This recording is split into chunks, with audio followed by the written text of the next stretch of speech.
This study, Teenage Work-Related Indicators of Adult Economic Outcomes, was supported by the Commercial Education Trust, and we were delighted to get support from them because it allowed us to do something which we've been wanting to do for a very long time, which was to review longitudinal data to see if we could find practical indicators which we could share with schools to help them understand whether their young people were on track or not on track for doing optimally well in the labour market later on.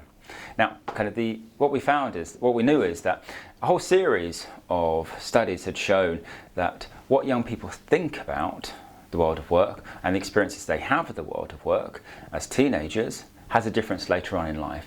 And can we capture those insights from longitudinal data sets? These are the data sets which follow people from birth all the way through their school years into adulthood, and it's tens of thousands of people are being followed, and so we've got very great confidence about the insights which we get from them.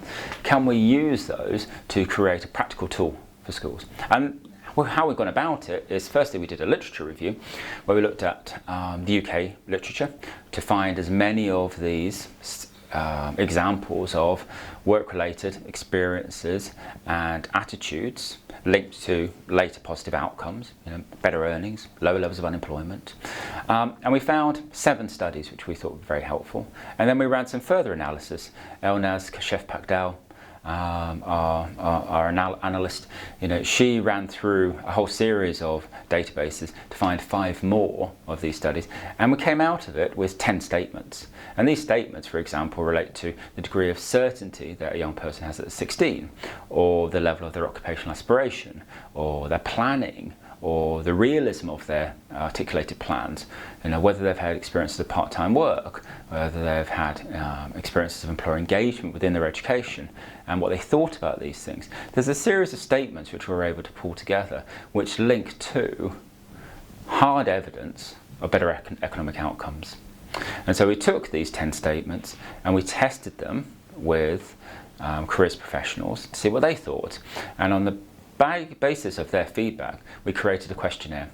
And in the questionnaire, we had a series of statements related to what young people thought about work, their experiences of the world of work, their attitudes about the future.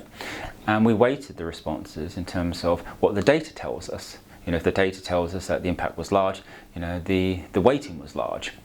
And then we've been working with 6 schools around the country who've trialled these with their students, and what they tell us is that this is a very effective means of testing with young people who are aged 14 to 16 whether those young people are well placed to benefit as well placed to progress into the world of work. Importantly, these indicators don't demand whether somebody is a high achiever or a low achiever. It's in terms of comparing them to people like them. Are they well placed or not?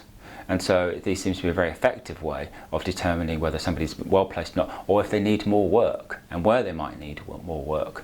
And finally, we find that a number of schools are very interested in using these as well to test the impact of interventions, whether interventions have really worked or not, have key attitudes changed, have the experience changed in the right way.